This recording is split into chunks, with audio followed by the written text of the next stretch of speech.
Hello guys, ఈ వీడియోలో మీరు చూడబోతున్నారు పూరి జగన్నాథ్ టెంపుల్.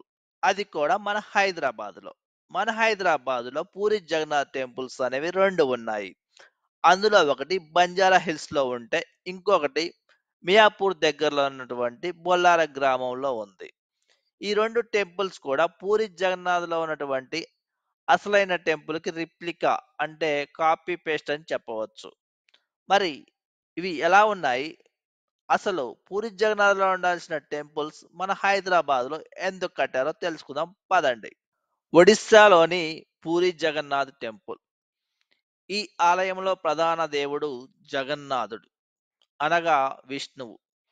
ఇక్కడ విష్ణువు కృష్ణావతారంలో తన తోబుట్టువులైన యశోద బలరాములతో కలిసి ఉన్నాడు. ఈ దేవాలయం తోబుట్టువులకు ప్రతీకగా చెప్పబడుతుంది. ఇక్కడ ప్రతి ఏటా జూన్ లేక జూలైలో జగన్నాథ రథయాత్ర అనేది చాలా గొప్పగా జరపబడుతుంది.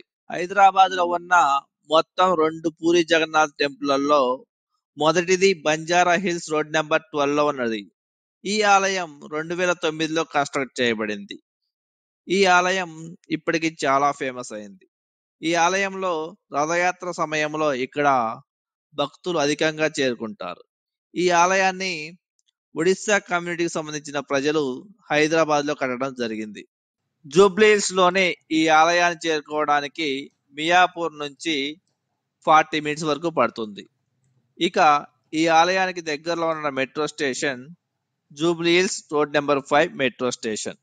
ఇక్కడికి చేరుకొని ఆటోల ద్వారా అక్కడికి 10 to 15 మినిట్స్ లో మీరు చేరుకోవచ్చు. రెండవది బొల్లారంలోనిది. ఇది మియాపూర్ నుంచి 6.7 దూరంలో ఉంది. ఇది మల్లంపేట, బాచుపల్లి, కూకట్పల్లి, పటాన్చెరు ప్రాంతాల వారికి దగ్గరలో ఉన్నటువంటి దేవాలయం. ఈ దేవాలయంలో ప్రధాన ఆలయం ఆల్రెడీ కన్స్ట్రక్ట్ అయి ఉంది. చుట్టూ ఇంకా దేవాలయాలు కడుతూనే ఉన్నారు. ఇది ఇంకా స్టార్టింగ్ లో స్టేజ్ లో ఉందని చెప్పవచ్చు. ఈ వీడియోలో ఈ దేవాలయాన్ని కంప్లీట్ గా కవర్ చేయడం జరిగింది. మీకు ఈ వీడియో నచ్చినట్లయితే చివరి వరకు చూడండి. నచ్చితే లైక్ చేయండి, షేర్ చేయండి.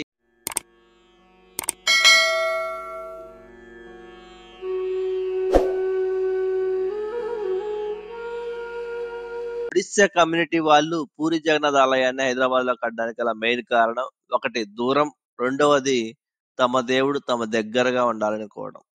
అయితే హైదరాబాద్ లో ఆల్రెడీ ఒక టెంపుల్ ఉండగా ఇంకో టెంపుల్ కట్టాల్సి ఎందుకు వచ్చింది? మేబీ ఒడిస్సా కమ్యూనిటీలో వాళ్ళు ఐకమత్యం లోపించడమా, లేకపోతే ఇంకేమన్నా కారణాలు ఉన్నాయా? తెరపైకి ఏమొస్తుందో చూద్దాం.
सर्वभूत सनातनः मनः सत्तानेन्द्रियाणि प्रकृति इदादित्यं गतं तेजं जगद्भासयत्यखिलम् यच्छिद्रमसि जदाग्नो तद्दत्तिगणदेवाय नमः सुभद्रादेवी नमः सुदर्शन देवाय नमः पतितपावनाय जगन्